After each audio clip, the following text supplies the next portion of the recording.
early to the news, but the truce has seen oil prices plunge and a sense of some relief in the Middle East and beyond. How long might that relief last? If the Iranians are willing, in good faith, to work with us, I think we can make an agreement. If they're going to try to prevent even the fragile truce that we've set up from taking place, then they're not going to be happy. Will the truce hold? Will the Strait of Hormuz fully reopen? And who has really won a war that has rocked the world? Our international editor, Emma Murphy, is in Iran and looks at what might happen next. Also this lunchtime. How your skin could show if your body is rejecting a life-saving organ transplant. And squatters' rights, the old bird that won't budge from her nest in Battersea.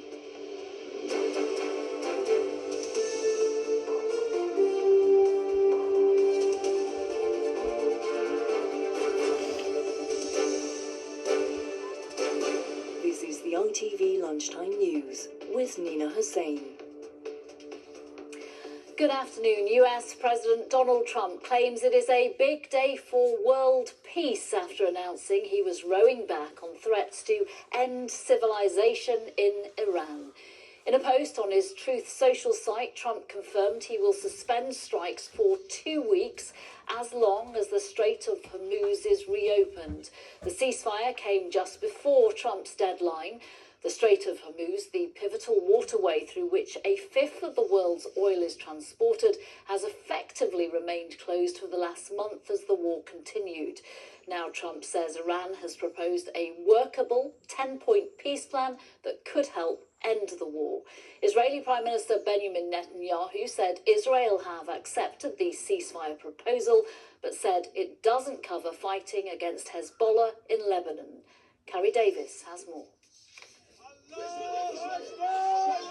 There's a burning anger in Iran that no peace deal will put out. Pro-regime protesters were shouting war until victory following news of a ceasefire. There had been incendiary threats of an end to civilization in Iran from Donald Trump, who 90 minutes before his deadline announced, "I agree to suspend the bombing and attack of Iran for a period of 2 weeks. This will be a double-sided ceasefire." And this morning, a suggestion Iran has agreed to the terms. A big day for world peace, he posted. Iran wants it to happen. They've had enough. Likewise, so has everyone else. It's dependent on the opening of the Strait of Hormuz. Blocks to the crucial shipping lane have caused oil prices to surge around the world. On a visit to Hungary, the US Vice President called the agreement a fragile truce. If the Iranians are willing, in good faith, to work with us, I think we can make an agreement. If they're going to lie, if they're going to cheat, if they're going to try to prevent even the fragile truce that we've set up from taking place, then they're not going to be happy. Because what the president has also showed is that we still have clear military, diplomatic, and maybe most importantly, we have extraordinary economic leverage. Pakistan, acting as mediator, has invited both sides to attend talks on Friday. Contrary to the terms Pakistan put forward, in Lebanon there's been no let-up. Israel making it clear that for them the ceasefire doesn't extend to their action against Hezbollah. For the displaced, a safe return home will have to wait. In Iran, officials say the clear-up will begin, but without a long-term settlement, it may be in vain. Carrie Davis, ITV News. It's not yet clear how enduring peace will be reached in the region, but today marks the start of a much-needed pause to the conflict. Our international editor, Emma Murphy, has been given access to report from Tehran at this pivotal moment. Emma, what is the feeling in Iran today? Well, I think I'd describe it as mixed. Overall, people are relieved that that immediate threat of further military action and the all hell that Donald Trump had said he would unleash has been avoided for now. obviously a degree of relief that this war may have an end. But I have to caveat that by saying there are others that wish that Iran had not made this decision, that they hadn't accepted the proposals.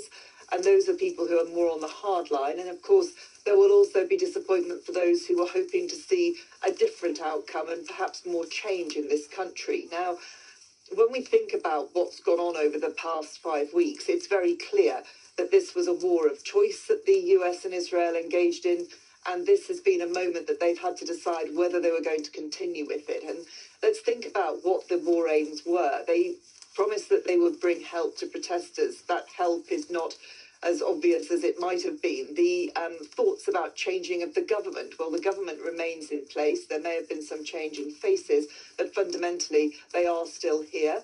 In terms of the nuclear threat that the Americans made so much of before this war, well, there may have been some kind of attempt to set back any program, but certainly the enriched uranium is still in this country. And in terms of the ballistic missiles, well, they still have capability, and they certainly haven't been degraded in the way that the US had claimed they had been. The one thing that has changed massively is the Strait of Hormuz. That was a freely passing waterway at the time this war started. The Iranians do now have full control of it, and that is why this 2-week ceasefire is so critical, because the hope is that the ships will start to sail through there again, potentially under toll, and that will mean that the global economy will then be able to pick up. But I have to say, this is a mixed picture. It is a very shaky ceasefire. There's been reports of strikes on an Iranian island this morning, and also reports of attacks in the Gulf. I think everybody is just holding their breath, waiting and seeing whether or not diplomacy will actually get a chance to take hold at this point. Emma Murphy in Iran, thank you very much. Thank you. Prime Minister Sir Keir Starmer has welcomed the ceasefire and is currently travelling to the Middle East to meet leaders of Gulf countries. Our political editor Robert Peston is travelling with the Prime Minister and sent this from the runway. Just hours after President Trump and Iran announced a 2-week ceasefire, the British Prime Minister Keir Starmer is on his way to the Gulf to meet leaders to see what he can do to translate what is a temporary cessation of hostilities into something more permanent.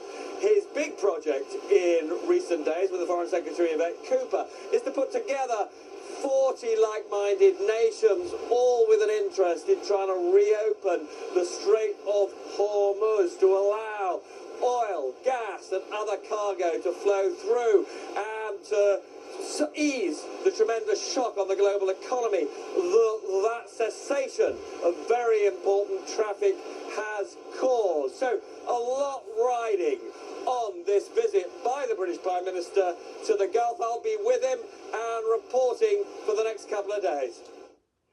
We will have more on the Prime Minister's visit later today once he lands. Our political reporter Jasmine Cameron-Chileshi is at Westminster. What is the reaction, Jasmine, to the ceasefire and to the Prime Minister's visit? So as Robert was explaining, Number 10 this morning outlined the Prime Minister's goals for this trip. Sir Keir Starmer will set out his full support for the newly agreed ceasefire and reiterate calls for de-escalation. Crucially, ministers this morning confirmed that the UK did not take part in the Pakistan-led ceasefire negotiations, but they argued the UK was leading efforts to gain access to the Strait of Hormuz. But the Conservatives have accused Sir Keir Starmer of failing to take a leading diplomatic role in this conflict and for alienating allies, namely the US. The UK, a permanent member of the United Nations, permanent member of the Five Eyes intelligence sharing network, is not playing an active part in perhaps some of the most important negotiations. I pay tribute to Pakistan for the role that it is playing, but frankly the UK should be at the centre of bringing peace to this region and ensuring that oil supplies around the world are maintained. Meanwhile, the Lib Dems say that Sir Keir Starmer should instead be taking a robust stance against the US president, arguing that he's too unreliable an ally. We've got to have the Strait of Hormuz opened, otherwise people across the world and people in the UK will pay a heavy price in inflation and lower growth. that would damage our economy and damage people's livelihoods. So whatever it takes. But I do think we've got to stand up to America. America's caused this problem, so we've got to work with allies who we can trust. So it's clear that there's a growing divide among the parties about the UK's role in this conflict, and the Prime Minister knows that MPs here in Westminster will be paying close attention to what he says and does in the region over the next few days. Jasmine Cameron Chaleshi, thank you very much. Thank you. Still ahead, the new patch helping spot the signs of organ rejection in donor recipients. And the love triangle causing a flap at London's Battersea Power Station between 3 peregrine falcons.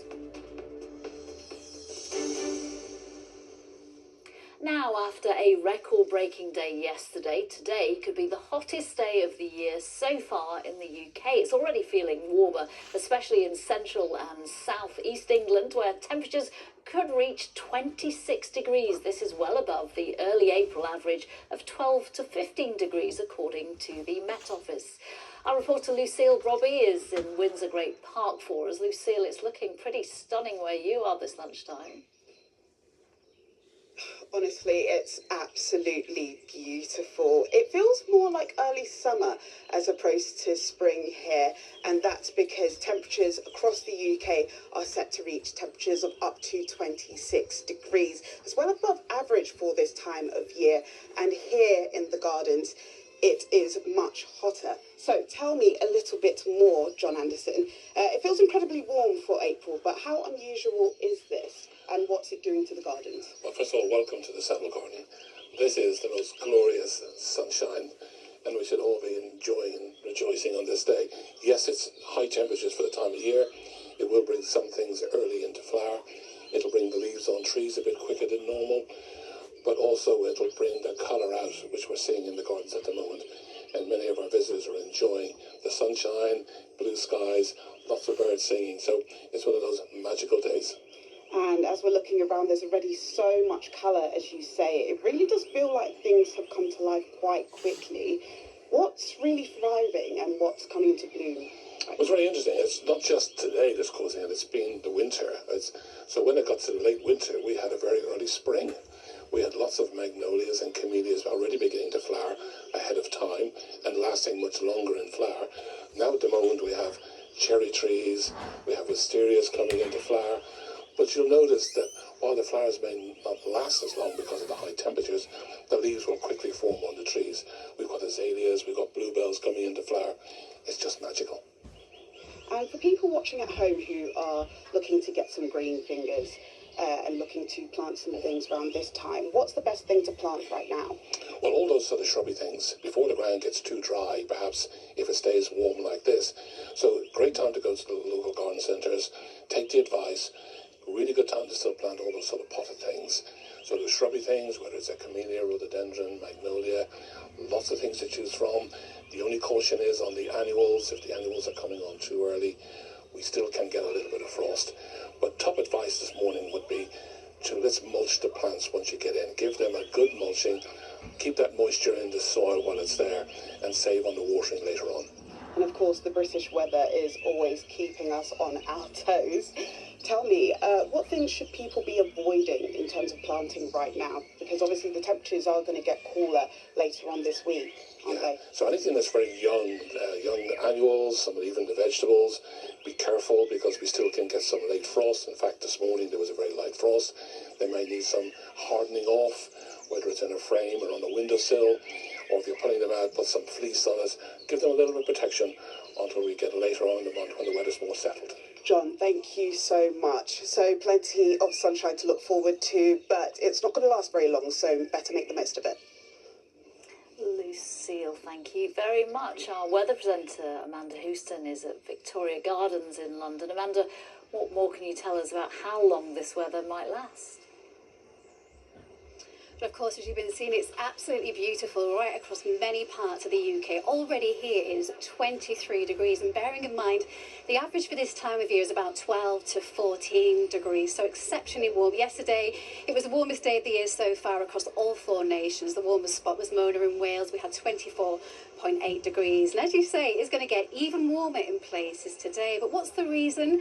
Well, we've got high pressure dominating at the moment, and that's drawing in this very warm air. It's southeasterly winds. It's really giving those temperatures a boost. But of course, it is early April, known as quite a fickle month. So we are going to see a change as we go through Thursday as that cooler air starts to approach. So we're back to business as usual from Friday onwards, that mixture of sunny spells and April showers. But of course, in the meantime, it's still very warm right across the board. We've still got very high traces of trees pollen, that's ash and birch, especially across England and Wales. So it could be a bit of a nuisance if you are heading out and about during this lunchtime. So all in all, some beautiful weather to come. But as I say, there is a change on the way, so best to make the most of it whilst you can. As I say, temperatures today could well be up to around 26. There's a small chance we could even see 27 degrees in places. So do make sure you enjoy it if you're out and about. Amanda, thank you very much. Thank you. The trial of a pioneering technique that can warn if transplanted organs are being rejected by their recipients has been called invaluable by the first lung transplant patient to test it. Medics have been investigating whether skin grafts can be used as a window to analyse how the body is reacting, with the patch of skin changing colour well before any other concerns may be raised. 10 people have tested this method so far. Those behind the study say it could mean longer, better lives for transplant recipients. Aisha Zahid reports. Darren White was diagnosed with lung fibrosis in 2024. As his condition progressed, the symptoms became more and more debilitating. It starts with a cough, then you start to get breathless, then you get more and more fatigue as it goes on. Then you realise you can't do anything you could used to be able to do properly. Alongside a lung transplant, Darren became one of the first patients to receive a skin patch from his organ donor. It helped flag when his body started rejecting his new lungs. When that goes, it all started to go blotchy around there, funny colours. Right, it's very mild rejection. When they put you on this, IV steroids and fluids, then you go, right, you can go home now. Everything's fine. The Sentinel trial sees lung transplant patients have a skin patch grafted onto their forearm. Skin is usually rejected before other organs, so it's a warning sign if things are going wrong. If a rash appears, early treatment can avoid permanent damage. So if we're right, and this really does work as a monitor for transplants, that means every transplant should be accompanied by a patch of skin. And that means that transplanted organs will last longer, and that hopefully the amount of drugs people will need to take to prevent rejection can be more personalised. For Darren, the trial has not only been life-saving, but life-changing too. We tried to have children for 27 years. Then out of the blue, Daniel turns up. That makes it even easier to say yes to the skin flap. Just for him. So I'm here for him. As long as I can be. But you need to have a healthy diet. Experts hope the findings of their research could see a small patch making a big difference. Aisha Zahid, ITV News. The UK's average price of diesel has reached 190.6 pence per litre, the RAC said today. The price is up 48 pence since the start of the conflict in the Middle East, while global oil prices have fallen sharply today after the announcement of the ceasefire in the Middle East. Experts warn it will take some time for those prices to translate to the pumps.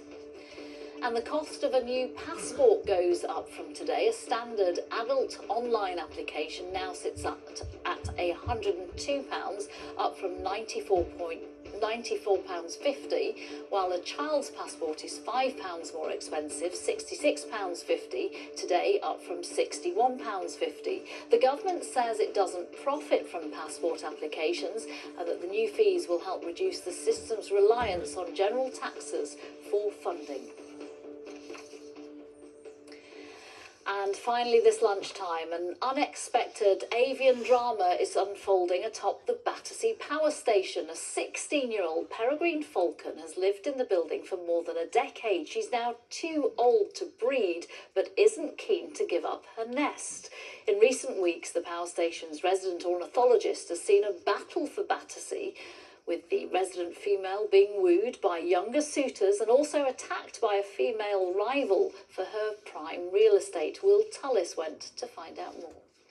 So we've all heard of disputes between property developers and tenants, but here at Battersea Power Station, it's actually peregrine falcons at the centre of a dispute over this prime real estate. Basically, since 2012, a now 16-year-old female falcon has raised 26 chicks here at Battersea, where falcons have been accommodated since 2000 as part of conservation efforts. But now a rival younger female has been fighting her for her nest, her prized penthouse near the top of the power station there. And in recent weeks, 2 male suitors have been spotted trying to woo the 16-year-old female, one of whom has actually been helping her defend that nest. So the peregrines have been here far longer than we have, and they are our longest standing residents. Schedule 1 birds, so they needed protecting anyway.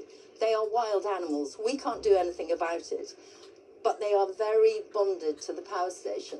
And part of the reason is the face of the power station replicates their normal natural habitat in nature. It's like a cliff face. So of the 2 male suitors who have been attempting to woo the 16-year-old female, one of them actually began his life at the palaces of Westminster. That's the one that's been helping the female defend her nest. So he clearly learned a trick or two over the river in Parliament. Sadly, experts here say that the 16-year-old, due to her age and due to the fact she's too old to have any more chicks, will almost certainly be booted out of her nest soon. But they say it's amazing she's clung on this long and she's at least got some support from that male right now.